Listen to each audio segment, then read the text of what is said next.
Hey guys, I am Chris Kaler. And I'm the Madoka Magica cosplay, and today we are back at this guys with Madoka Magica episode 9. Shit!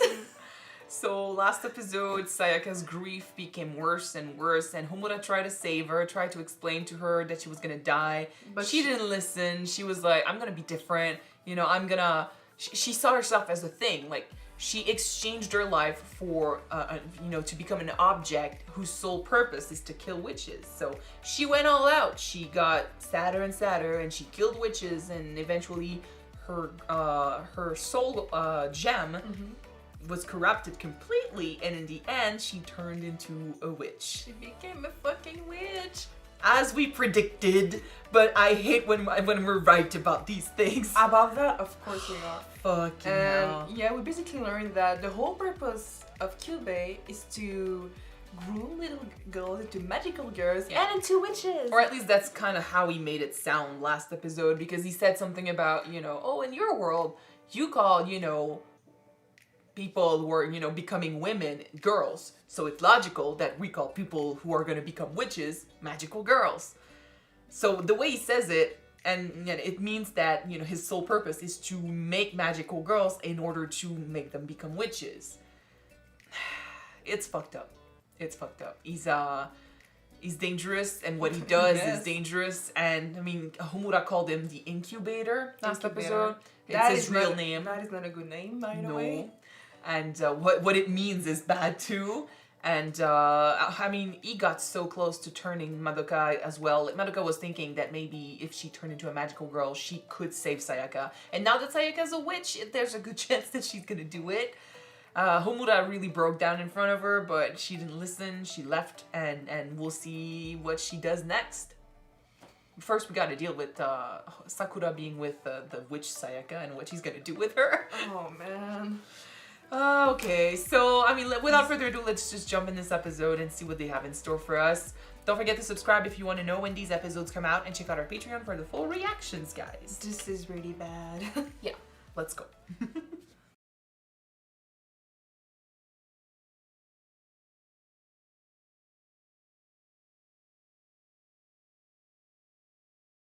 Oh, fuck. Okay, so...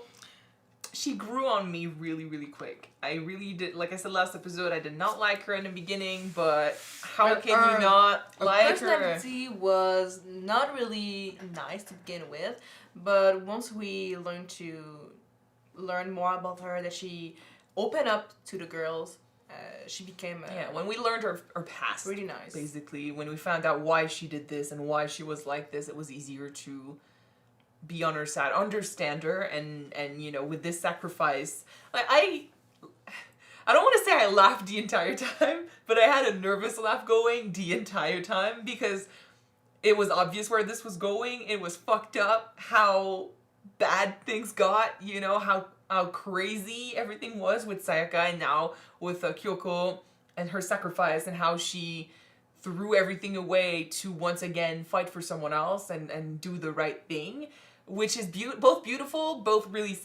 sad, It's what she wanted to be, and then she got turned into something else because of, the consequences of her family dying and stuff, and she became selfish. But at least she died while she was being herself again. Which is why I think it's kind of poetic that, she took everything that was, she took the pin in her hair and basically her ultimate technique. Like, she threw everything in because it was her, it was who she was at the core. It was not just a pretend thing.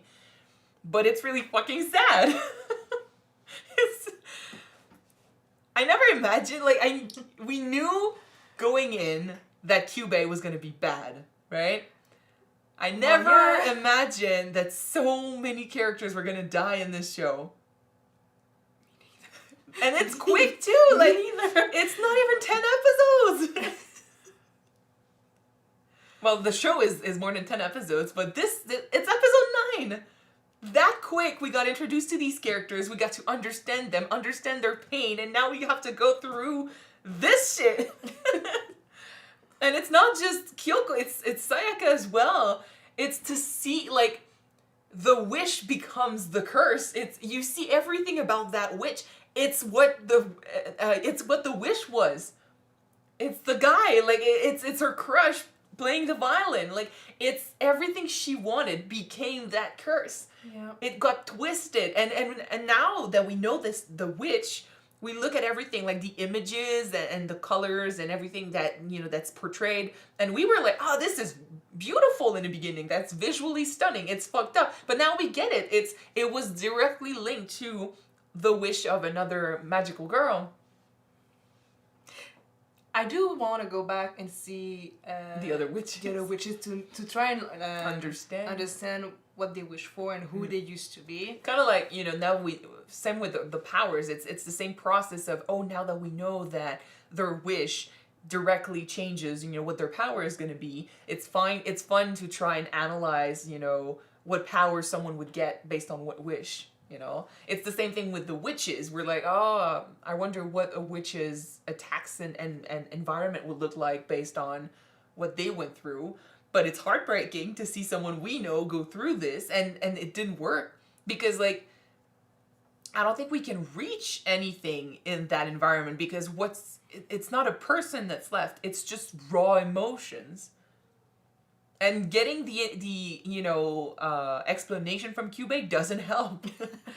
It's one of those moments that we see so much in movies sometimes and in books where you're being asked save the world with one sacrifice, And sometimes some heroes will do it. Sometimes they'll be like, oh, if I let that person die, I will save countless others. Like, just the other day, I was playing Spider-Man, and I had something like that happen. One life to save the many. Yeah, I had that questioning. But some heroes will do it, and sometimes it's justifiable. And sometimes they'll be like, the life of one person. Like, what does it matter? How can we save the whole if we can't even save the one? Mm-hmm. And I think we talked about this in Fate Zero when, we're comparing Saber versus Kiritsugu and how she would save the kids in order to get to the goal of eventually saving the world, whereas he's focused on saving the world, so he's not willing to save the kids. Both are good, both will lead to sacrifices, and both are also bad in a way. Not that saving the kids is bad technically, but if you sacrifice your chances at saving the world in order to save the one, the kids and stuff, then you're never gonna get to your goal. Mm-hmm. And other people will be like, but I want to get to my goal, so I'll do the sacrifices in order to save everyone else. Yeah. So it's not an easy situation, where we're like, the reason he gave her is understandable and makes sense. You want to save the universe. It's huge. Yeah. But does that justify the sacrifice of an innocent girl who... And that's the thing. That's the only thing that makes me really, go towards the Kyubey is still a fucked up creature. Because he doesn't tell them. It's the thing. It's not sacrifice of the person. Like, it's not like a person sacrifices herself to save the universe. If you manipulate her, don't tell her what she's doing, and you play off of... But that's the thing. Like, it wouldn't work, I think, if you told them everything, because the energy comes from the transformation. But you know what? It did say, oh, we don't know what trick means, right? Trick? Yeah. Tricking, yeah. Tricking. We don't know what tricking means, technically. Yeah, we do not trick the girls. They make their own choice. We do not manipulate them. But it's because they have no emotions. Yeah. Everything is practical for them. So they do what they have to do in order to get what they want. And they don't, since they don't understand emotions, they don't get why it's such a big deal. But the manipulation and the tragedy, because... if he told them everything, they would have said no. Yeah, they would have said no. And if they still did it, would they truly become witches? Because they would be doing, like, you need those emotions to be dark at one point. And that comes from the deception, I feel remorse, or I don't, I feel regret for the choices I made and stuff. That doesn't happen if you willingly sacrifice yourself. Or if it happens, things really got dark. If it happens. But, like, for example, Madoka switches, becomes a magical girl with the goal of, I will save my friends and I will do this so no one else becomes a magical girl, if that's a thing. She becomes a magical girl. She knows she did it for a good reason. She knows that what she just did saved the world, and now her friends are okay. And she still has the ability to go out to school, have friends, enjoy her life. She knows what she's in it for. And she knows everything about, the consequences of her decision. When exactly does she turn into a witch? When she doesn't have any grief seed to purify. Yeah, but if she's the only one. You still got... It's true, eventually you're gonna run out, though. Yeah. That's kind of what I said in the episode, and I forgot about that. You still got, what's the term again? Minions or those small witches. Well, I mean, at one point, yeah, but if you don't use things. your magic, you're not gonna get corrupted. Technically, those are created from the bad emotions from humans, right? No? No, but you use your magic, and that's when your thing gets kind of corrupted with the emotions it adds to it. But then, like, what Sayaka was going through was intense, and then she used her magic several times, way too much, and that's when she turned into a witch. When the seed became way too corrupted by her emotions and by the use of magic. So if Madoka were to turn and stuff, without all the deception, without all the manipulation, and like, I would assume, well, eventually maybe she would turn into a witch, but what's worse is that, that's how we know it's bad. It's because it's not so much a sacrifice as it's pure manipulation and pure control, because what they need is the suffering of that girl in order to save the universe. Yeah. And I would say, I tend to go towards the second scenario in movies when they say that, where I would say no universe is worth, that depends on the sacrifices and the suffering of innocence is worth saving. You know what? You're gonna sacrifice innocence to create or to save millions of others. But by doing so... You're not making the others innocent, though. Yeah. If you do that. And my question here would also be, like, if the people making that decision cannot feel anything, who's to say that they did not just stop at the first solution and be like, oh, well, that could work. Let's do that. And they did not push. Because, I mean, they don't see a problem with this. But if you truly look into things, maybe you can find another solution. They're gonna go with the more easiest solution then. Yeah, they'll go with the first one that works. Because they don't think it's bad. So people that don't feel cannot be allowed to represent the people that, that are under them. Like, they being creatures that don't feel shit cannot have that power. Sometimes we'll be saying, like, oh, people that are in power need to leave the emotions at the door, but sometimes you gotta be human. They need to be objective about this, about everything, not to be emotionless. Some people would be like, oh, if someone is in power and he's not affected by emotions and stuff, that would make that person the best choice. But in my opinion, you need to connect with the people. You need to understand the people that you're gonna help or you're gonna represent in order to truly help them. Game of Thrones did that wrong.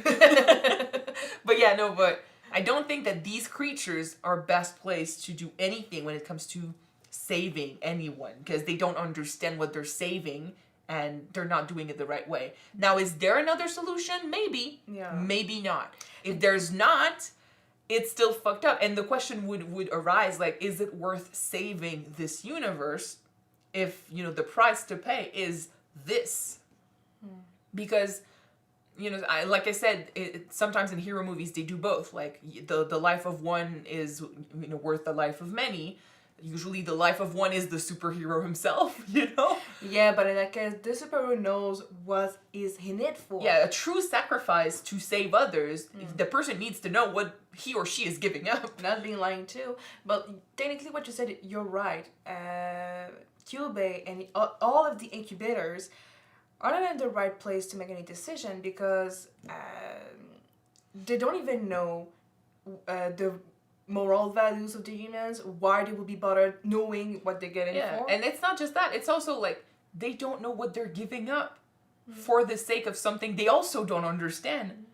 It's a survival tactic, but I don't think it's worth the price, and I would really want to know if there's not another solution out there, Maybe there's another way to do this, but they didn't think about it. You know what? It's cynically like in Monster Inc. Like they thought at the beginning that the only source of energy was through the kids' screams and fear, right? When in fact it But wasn't. in fact, by laughing, it was way more powerful than by screams. I do wonder if Madoka is still gonna do it. I kind of wish she doesn't, because now Sayaka's dead, so at the very least she's at peace. She's not gonna be hurting anyone else. I don't know if we can change that. I don't know if we can have a happy ending to this shit. I don't know. We're gonna have the scene that we saw at the beginning, with Well, Umura it's exactly- being technically dying. Well, yeah, because she's gonna be the only one fighting that I don't remember how they call it, but Morgulis. that big witch, boss battle that's coming to town. She's gonna be alone fighting it. So yeah, it's exactly the dream once again. Okay. So I was wrong about saying that maybe Madoka would have beat it. Would have been no, she's not No. it. And I kind of think it would have been too fast. Like Too fast? Sayaka turned because everything fell on her, like all the truth and stuff. She figured it out all at the same time. So yeah, she went crazy. But like the others have been magical girls for a long time. Like Yeah. it doesn't happen like this. Okay, we will move on. This is a lot. This is a lot. Again, if you were expecting tears, I'm really sorry. I got teary-eyed a little bit in the end, but the nervous laugh just took over. I'm just shocked. It's the shock. It's the fact, like, how do you feel when one of the good characters ends up killing another good character How out do of you an think we felt accident? with Daenerys when she was a good character? She become bad. I know, it's not the same. Wait, It's not the same wait, because was she bad was, writing? Sayaka was not responsible for what happened here at all. It's not a decision she made. She didn't kill Kyoko because she wanted to. She wasn't even herself anymore. Yeah. But it's fucked up. Yeah. It's good though. It's good drama. Okay, we're gonna end this here. Thank you guys so much for watching this episode with us. If you want to see the next one right away, it is on Patreon already. You can check it out. The link is in the description below. And if you don't, the next one will be out on YouTube next week, guys. So stay tuned, and we're gonna see you in 7 days. Bye. Bye, guys.